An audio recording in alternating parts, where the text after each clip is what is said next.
My name is Sarah Mitchell. I'm 35 years old.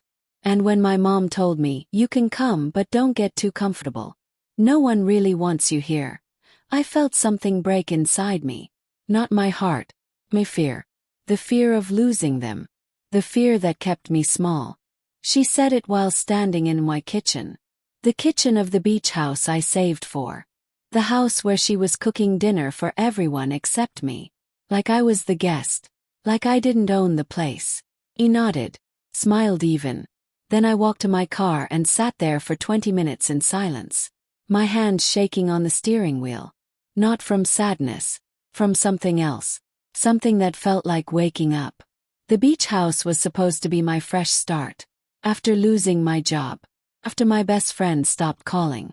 After feeling like I disappeared and nobody noticed. I bought it with the money from selling my grandmother's jewelry. The only thing she left me specifically. I told my family they could visit sometimes. For holidays. Special occasions. Small trips. They moved in. Not officially. But my brother David started keeping his surfboard there. My sister Rachel brought her kids every weekend. My parents changed the locks because they said the old ones were unsafe. They never gave me the new keys. I showed up one Friday after work. Exhausted. Ready to watch the sunset alone. To breathe. The driveway was full. 7 cars. I didn't recognize half of them. Inside there was a baby shower happening. Pink balloons. A dessert table. 20 women I'd never met drinking mimosas in my living room. My mom was in the center. Opening gifts. Laughing. She saw me walk in with my overnight bag and waved like I was the neighbor stopping by. "Oh, Sarah's here," she announced. "Everyone, this is my daughter. She lets us use her little beach spot." Little beach spot. Like it was a shed. Like I didn't work 60-hour weeks to afford it. I walked outside to the deck. My deck. The one I picked because it faced the water perfectly. Someone had set up a whole outdoor bar. Bottles I didn't buy. Glasses I didn't own. A blender running so loud I couldn't hear the waves anymore. I stood there watching strangers celebrate in my space. And I realized something that made my stomach hurt. They didn't forget it was mine. They just decided it wasn't anymore. My sister found me outside. She handed me a drink I didn't ask for. "Isn't this amazing?" she said, smiling. "Mom really knows how to throw a party." I looked at her. "In my house." She laughed. "Come on, Sarah. Don't be like that. Family shares. But sharing goes both ways, doesn't it? When I needed help moving in, nobody came. When I asked to borrow David's truck, he was too busy. When I invited them to my birthday dinner, 3 people showed up. Out of 12. But in my house, they had time for that. I didn't sleep that night. I lay on the couch because someone's kids were sleeping in my bedroom. At 2 a.m., I heard my mom laughing in the kitchen with her friends. "Sarah's so generous," she said. "Always has been. We're so lucky." Lucky. The next morning I started making phone calls. First to my cousin who's a real estate lawyer. Then to my bank. Then to a property management company 3 towns over. I didn't tell anyone what I was doing. I smiled at breakfast. Helped clean up the baby shower mess. Said goodbye to everyone like nothing changed. But everything had. Over the next 2 weeks I worked quietly. I contacted the utility companies. Put everything in my name only. Set up new passwords they didn't know. Called a locksmith. Changed every lock. Every window latch. The garage code. Everything. Then I did something that felt powerful. I installed security cameras. The kind that send alerts to my phone. The kind that record everything. My family kept using the house like always. They had no idea the locks would change on Sunday night. Right after they left from their weekend trip. I also found something interesting while organizing paperwork. My brother had been renting out my house on vacation websites. Taking money from strangers to stay in my home. Pocketing hundreds of dollars every month. When I confronted him over text, he said, "You weren't using it anyway." That's when I knew.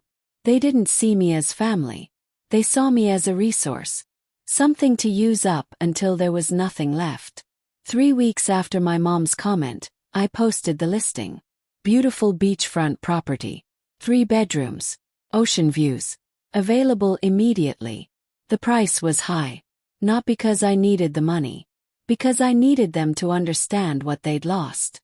My phone started ringing within an hour. First my sister. Then my brother. Then my mom. All of them screaming. "What are you doing?" Rachel cried. "You're selling our house." I let the phone ring. And ring. And ring. Then came the text messages. My dad. "This is childish, Sarah." My aunt. "You're breaking your mother's heart." David's wife, who I barely knew. "Wow. Didn't know you were this selfish." Selfish. For selling my own house. The funniest part. My brother tried to cancel the listing himself. He actually called the real estate website pretending to be me. They recorded the call and sent it to me. When I confronted him, he said, "Well, someone has to stop you from making a huge mistake." Nobody asked why I was selling. Nobody said, "Sarah, what happened? Are you okay?" They just attacked, blamed, demanded I fix it. My mom left a voicemail I'll never forget. "You're doing this for attention," she said coldly. "You've always needed to be the center of everything. This is just sad, Sarah." I saved that voicemail. Not to listen to again. But to remind myself why I did what came next. The worst part wasn't the anger. It was the lies they told everyone else. Suddenly I was the villain in a story I didn't write. My cousin posted on social media about family betrayal. My aunt told people I was having a breakdown. My sister told her friends I was jealous of her kids. They painted me as crazy, unstable. Nobody mentioned the years I spent alone. The holidays I celebrated by myself. Times I needed help and got silence. My boyfriend Marcus was the only one who understood. "They're gaslighting you," he said one night while I cried in our apartment. "They're rewriting history to make themselves the victims." He was right. And it hurt more than the original betrayal. Because now I wasn't just losing my family. I was losing the truth. But you know what? I had receipts, text messages, emails, bank statements showing my brother's rental income. Photos of them changing my house without permission. I didn't post them publicly. But I kept them. Just in case. The house sold in 2 weeks. A young couple with a baby bought it. They were so excited. They had no idea about the war that house caused. The day before closing, my mom showed up at my apartment. I watched her through the doorbell camera. She knocked 5 times, called my phone twice, then left a note under my door. It said, "You'll regret this when we're gone." Not, "I'm sorry." Not, "Can we talk?" Threat. After the sale went through, things got worse. My sister's husband lost his job. They'd been planning to live at the beach house while he looked for work. Now they had nowhere to go. My parents had to cancel their anniversary trip. They'd told everyone they were staying at their beach property. Now they had to admit the truth. David's wife left him. Apparently she'd married him thinking his family had money. When she found out the beach house was never theirs, she filed for divorce. I wish I could say I felt guilty. I didn't. They'd built their lives on something that was never theirs to begin with. And when it disappeared, everything else fell apart too. My mom called one last time, 3 months after the sale. "I hope you're happy," she said. "You destroyed this family." I almost laughed, almost cried, almost screamed. Instead, I said something I'd never said before. "No, Mom. I just stopped letting you destroy me." Then I hung up. A year has passed now. My family hasn't spoken to me since. No birthday calls. No holidays. No text. First it hurt. I'd see photos online of them together. Laughing. Happy. Without me. But then I realized something beautiful. I wasn't missing out. I was free. I bought a small apartment in the city. Just for me. No guest rooms. No extra space for people who don't appreciate it. I started saying no without explaining why. I stopped answering calls that stressed me out. I spent money on myself for the first time in years. And guess what? The world didn't end. Nobody died. Life went on. Better, actually. So much better. Sometimes people ask if I miss them. Honestly, I miss the idea of them. The family I thought we were.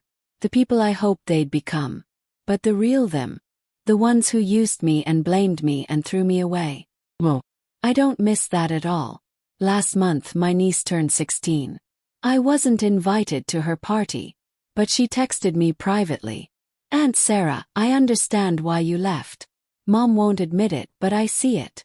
I see how they treat you." That message meant more than any apology ever could. 'Cause it meant the truth survived. Even when they tried to bury it. Here's what I learned. Family isn't about blood. It's about respect. It's about showing up. It's about caring when it's inconvenient. My family didn't want me. They wanted my things. My space. My generosity. My silence. When I took those things back, I became the enemy. But I'd rather be the enemy than the doormat. So yes, my mom said I could come. But not to get comfortable. Well, I got very comfortable. In my own life. Without them. And you know what? They can't take that away from me. Not anymore. Not ever again. I am Sarah Mitchell. I'm 35 years old.